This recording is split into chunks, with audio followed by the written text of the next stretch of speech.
Pixar's Coco celebrates those who have passed and the lives they lived through Mexico's most popular holiday. The Oscar-winning film has Disney connections throughout that you don't want to miss. Are you sure you've caught them all? Watch this video until the end to see what the shocking connection with Frozen is. Are you new to the things? Welcome! Give us a like if you love Coco as much as we do, and hit the subscribe button for more great videos like this. Now onto 10 Disney connections in Coco you should have noticed. Ratatouille and Wall-E dreams.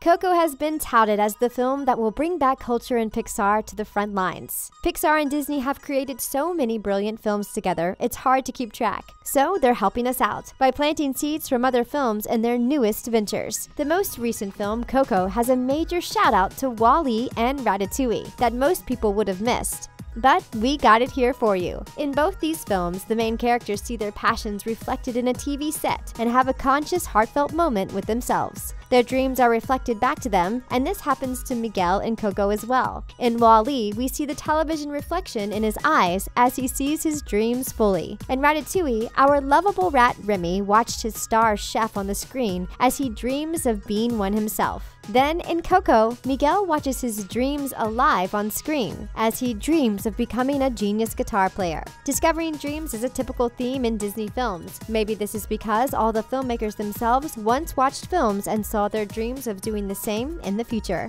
How beautiful! Now they are passing their own message on to young dreamers around the world.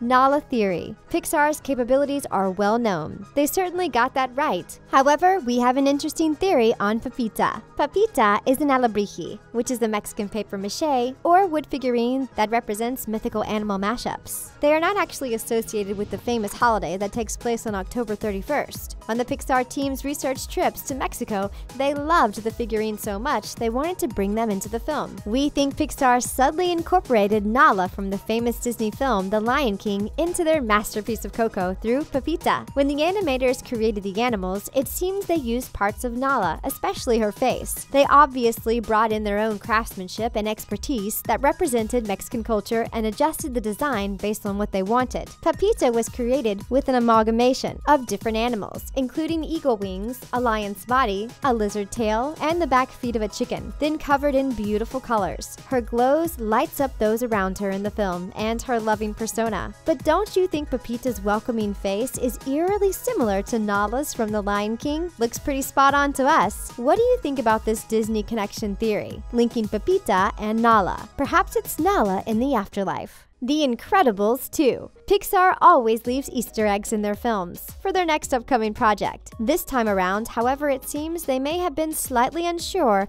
which film was being released first. There is one hint to what has now been confirmed as their next feature, The Incredibles 2. It almost seems like maybe that was a last-minute addition to the film, as it was one simple small hint that many may not have noticed. If you watch Miguel and Hector as they make their way to Mexico's biggest holiday talent show, there is an Incredibles poster on the alley wall, a subtle nod to the new film. The reason why it's known that this is a last-minute addition is that Toy Story 4 was originally slated to be their next film. However, Disney and Pixar decided that The Incredibles 2 will be their next massive release. When they released Coco, Disney also released the trailer to The Incredibles 2, getting us all way too excited for the thrilling sequel. Monsters, Inc. In 2001, Disney released the film that influenced every child's fear of monsters. Yep, that's right. The infamous Monsters, Inc., making monsters less scary and more, well, approachable, if that's a thing with monsters. Coco has done the exact same thing with the deceased and skeletons, taking a loved traditional Mexican holiday that may seem scary to other cultures and making it approachable, fun, and overall exhilarating. In America, we celebrate Halloween as a scary thing on October 31st, while in Mexico, they are celebrating the lives lived. We like where their minds are at. In Coco, there is an acknowledgement to Monsters, Inc. in the form of piñatas. Want to know where to look? As Miguel makes his way through the town, heading to the plaza, he passes by multiple people and stalls. This one is an easy one to spot. In a bundle of piñatas, amongst them are Sully and Mike Wazowski, in addition to some Woody and Buzz Lightyear piñatas. The director of Coco also directed Monsters, Inc., among many other Pixar and Disney films. The secretly hidden shoutouts to his previous films are all over Coco, which we are having a blast finding. But as much as we like candy, we're not sure we want to beat Sully or Mike Wazowski up. Luxo Jr. Do you guys know who Luxo Jr. is? Well, Luxo Jr. is the name of Pixar's first short animated film from 1986. It is a story revolving around two lamps, one larger lamp watching a younger lamp play with the iconic bouncy ball. You may remember it from seeing the short at the theater before one of the Pixar films began to play. The short was directed by John Lasseter, who is one of the founders of Pixar and has written multiple Disney and Pixar films, including Toy Story and Cars. So how does this short film, that could be responsible for starting Pixar's massive success,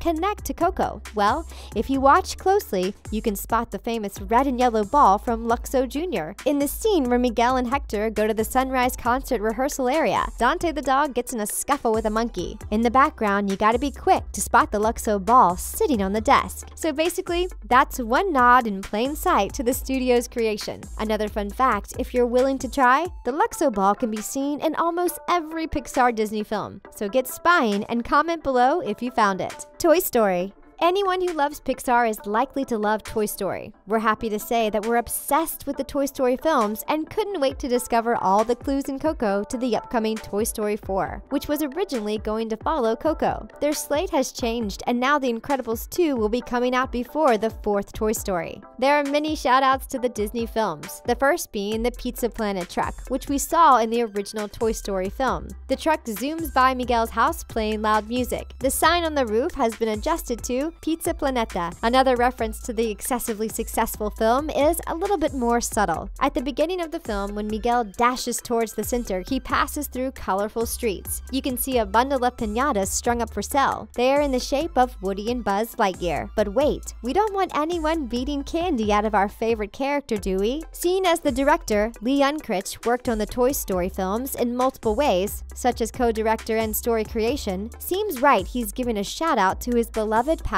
work. Did you find any other Toy Story connections? If so, you've got one quick eye. John Ratzenberger. This actor is known as Pixar and Disney's Good Luck Charm. He has voiced roles in every single Pixar film and multiple Disney projects. John Ratzenberger is best known for the voiceover of Mac in all the Cars films. The animation mongrel hired John again for Coco. However, this may be the role you did miss. In Coco, his character name is Juan Ortodoncia, who barely even speaks. The name Ortodoncia, which clearly suggests his character must have something to do with teeth, gets crossed over on Mexico's famous holiday after being remembered by his dentist. John made his name famous back in the 80s when he brought Cliff Clavin to life on the famous TV series Cheers. John played Ham in Toy Story, as well as Mustafa in Ratatouille. As for Disney, John did the voiceover on a series of video games that Disney came out with. John must be pretty happy that his work is very secure. Even in the Mexican-cultured film Coco, the studio had to have him back. The film won 2 Oscars, and we wonder if John really is their good luck charm.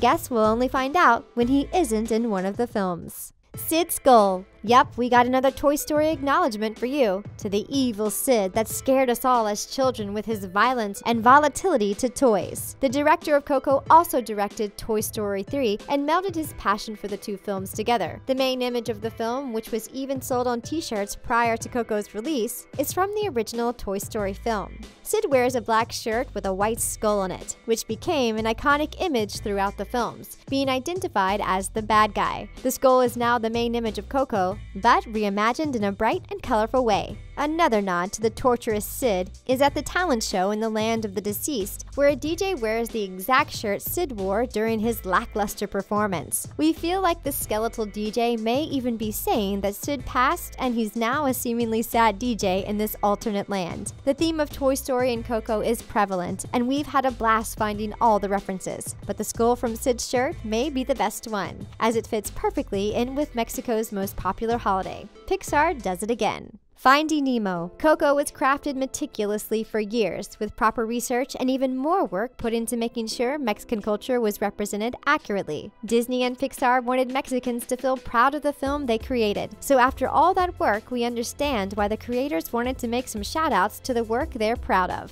Finding Nemo, one of the studio's most successful films, was hinted at in Coco more than once. As Miguel is heading to the plaza, he passes a stand with toys displayed on it. One of them is a tiny figurine of our lovable clownfish Nemo. The toys are albricias, which are Mexican folk art sculptures. In Coco, they are the spirit guides in this colorful land that's opposite to the living. The filmmakers have remained true to the Mexican culture, so does that mean we influence Mexico with the Pixar and Disney exciting and emotion-provoking films?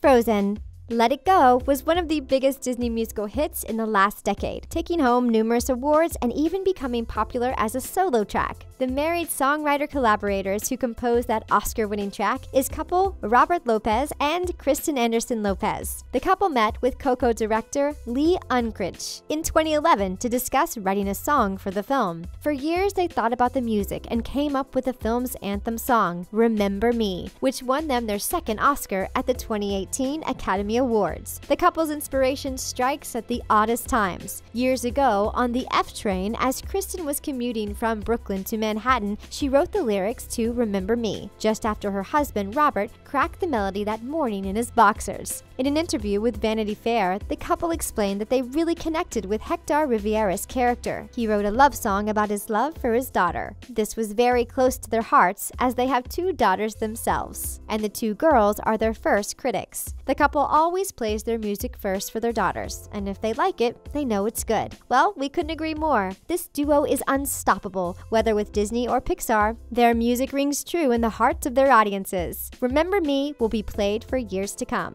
What did you think was the most exciting connection? Let us know in the comments below. Thanks for watching 10 Disney connections in Coco you should have noticed. See you next time!